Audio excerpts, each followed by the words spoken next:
19वां अध्याय पुंसवन व्रत की विधि।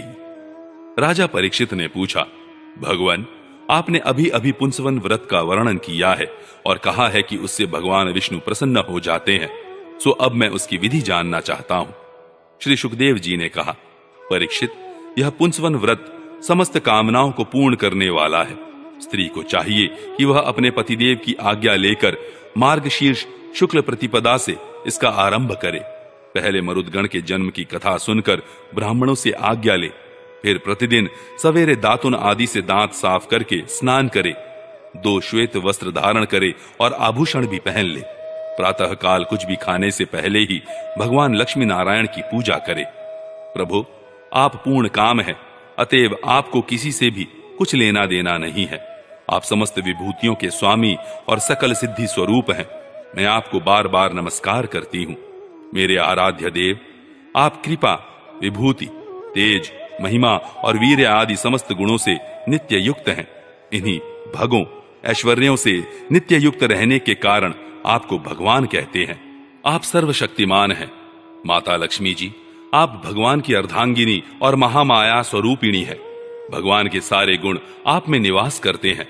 महाभाग्यवती जगन्माता, आप मुझ पर प्रसन्न हो, मैं आपको नमस्कार करती हूं।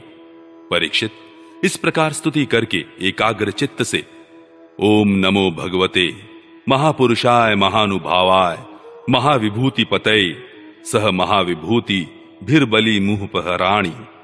ओंकार स्वरूप महानुभाव समस्त महाविभूतियों के स्वामी भगवान पुरुषोत्तम को और उनकी महाविभूतियों को मैं नमस्कार करती हूं और उन्हें पूजोपहार की सामग्री समर्पण करती हूं। इस मंत्र के द्वारा प्रतिदिन स्थिर चित्त से विष्णु भगवान का आवाहन, अर्घ्य, पाद्य, आचमन, स्नान, वस्त्र, यज्ञोपवीत, आभूषण, गंध, पुष्प, धूप, दीप और नैवेद्य आदि निवेदन करके पूजन करे। जो नैवेद्य बच रहे उससे ओम नमो भगवते महापुरुषाय महाविभूति पते स्वाहा। महान ऐश्वर्यों के अधिपति भगवान पुरुषोत्तम को नमस्कार है। मैं उन्हीं के लिए इस हविष्य का हवन कर रही हूं। यह मंत्र बोलकर अग्नि में 12 आहुतियां दे।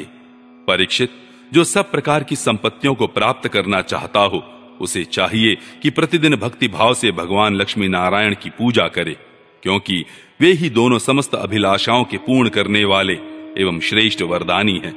इसके बाद भक्ति भाव से भरकर बड़ी नम्रता से भगवान को साष्टांग दंडवत करे। 10 बार इस मंत्र का जप करे और फिर इस स्तोत्र का पाठ करे। हे लक्ष्मी नारायण, आप दोनों सर्वव्यापक और संपूर्ण चराचर जगत के अंतिम कारण हैं। आपका और कोई कारण नहीं है। भगवान, माता लक्ष्मी जी आपकी माया शक्ति है। ये ही स्वयं अव्यक्त प्रकृति भी है। इनका पार पाना अत्यंत कठिन है। प्रभु, आप ही इन महामाया के अधीश्वर हैं और आप ही स्वयं परम पुरुष हैं। आप समस्त यज्ञ हैं और ये हैं यज्ञ क्रिया। आप फल के भोक्ता हैं और ये हैं उसको उत्पन्न करने वाली क्रिया। माता लक्ष्मी जी तीनों गुणों की अभिव्यक्ति हैं और आप उन्हें व्यक्त करने वाले और उनके भोक्ता हैं। आप समस्त प्राणियों के आत्मा हैं और लक्ष्मी जी शरीर, इंद्रिय और अंतःकरण है। माता लक्ष्मी जी नाम एवं रूप हैं और आप नाम रूप दोनों के प्रकाशक तथा आधार हैं। प्रभु, आपकी कीर्ति पवित्र है। आप दोनों ही त्रिलोकी के वरदानी परमेश्वर हैं, अतः मेरी बड़ी बड़ी आशा अभिलाषाएं आपकी कृपा से पूर्ण हो। परीक्षित, इस प्रकार परम वरदानी भगवान लक्ष्मी नारायण की स्तुति करके वहां से नैवेद्य हटा दे और आचमन करा के पूजा करे। तदनंतर भक्ति भाव भरित हृदय से भगवान की स्तुति करे और यज्ञाविशेष को सूंघकर फिर भगवान की पूजा करे। भगवान की पूजा के बाद अपने पति को साक्षात भगवान समझकर परम प्रेम से उनकी प्रिय वस्तुएं सेवा में उपस्थित करे। पति का भी यह कर्तव्य है कि वह आंतरिक प्रेम से अपनी पत्नी के प्रिय पदार्थ ला लाकर उसे दे और उसके छोटे बड़े सब प्रकार के काम करता रहे। परीक्षित, पति पत्नी में से एक भी कोई काम करता है तो उसका फल दोनों को होता है। इसलिए यदि पत्नी यह व्रत करने के अयोग्य हो जाए तो बड़ी एकाग्रता और सावधानी से पति को ही इसका अनुष्ठान करना चाहिए। यह भगवान विष्णु का व्रत है। इसका नियम लेकर बीच में कभी नहीं छोड़ना चाहिए। जो भी यह नियम ग्रहण करे वह प्रतिदिन माला, चंदन, नैवेद्य और आभूषण आदि से भक्ति पूर्वक ब्राह्मण और सुहागिनी स्त्रियों का पूजन करे तथा भगवान विष्णु की भी पूजा करे। इसके बाद भगवान को उनके धाम में पधरा दे, विसर्जन कर दे। तदनंतर आत्मशुद्धि और समस्त अभिलाषाओं की पूर्ति के लिए पहले से ही उन्हें निवेदित किया हुआ प्रसाद ग्रहण करे। साध्वी स्त्री इस विधि से 12 महीनों तक पूरे साल भर इस व्रत का आचरण करके मार्गशीर्ष की अमावस्या को उद्यापन संबंधी उपवास और पूजन आदि करे। उस दिन प्रातः काल ही स्नान करके पूर्ववत विष्णु भगवान का पूजन करे और उसका पति पाक यज्ञ की विधि से घृत मिश्रित खीर की अग्नि में 12 आहुति दे। इसके बाद जब ब्राह्मण प्रसन्न होकर उसे आशीर्वाद दें तो बड़े आदर से सिर झुकाकर उन्हें स्वीकार करे। भक्ति भाव से माथा टेक कर उनके चरणों में प्रणाम करे और उनकी आज्ञा लेकर भोजन करे। पहले आचार्य को भोजन कराए, फिर मौन होकर भाई बंधुओं के साथ स्वयं भोजन करे। इसके बाद हवन से बची हुई घृत मिश्रित खीर अपनी पत्नी को दे। वह प्रसाद स्त्री को सत्पुत्र और सौभाग्य दान करने वाला होता है।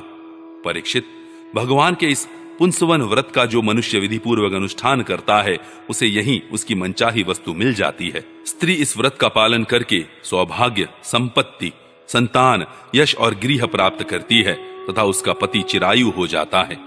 इस व्रत का अनुष्ठान करने वाली कन्या समस्त शुभ लक्षणों से युक्त पति प्राप्त करती है और विधवा इस व्रत से निष्पाप होकर वैकुंठ में जाती है। जिसके बच्चे मर जाते हो वह स्त्री इसके प्रभाव से चिरायु पुत्र प्राप्त करती है। धनवती किंतु अभागिनी स्त्री को सौभाग्य प्राप्त होता है और कुरूपा को श्रेष्ठ रूप मिल जाता है। रोगी इस व्रत के प्रभाव से रोग मुक्त होकर बलिष्ठ शरीर और श्रेष्ठ इंद्रिय शक्ति प्राप्त कर लेता है। जो मनुष्य मांगलिक श्राद्ध कर्मों में इसका पाठ करता है उसके पितर और देवता अनंत तृप्ति लाभ करते हैं। वे संतुष्ट होकर हवन के समाप्त होने पर व्रती की समस्त इच्छाएं पूर्ण कर देते हैं। ये सब तो संतुष्ट होते ही हैं, समस्त यज्ञों के एकमात्र भोक्ता भगवान लक्ष्मी नारायण भी संतुष्ट हो जाते हैं और व्रती की समस्त अभिलाषाएं पूर्ण कर देते हैं। परीक्षित, मैंने तुम्हें मरुदगण की आदरणीय और पुण्यप्रद जन्म कथा सुनाई और साथ ही दिति के श्रेष्ठ पुंसवन व्रत का वर्णन भी सुना दिया। इति षष्ठ स्कंद समाप्त। हरि ओम तत्सत।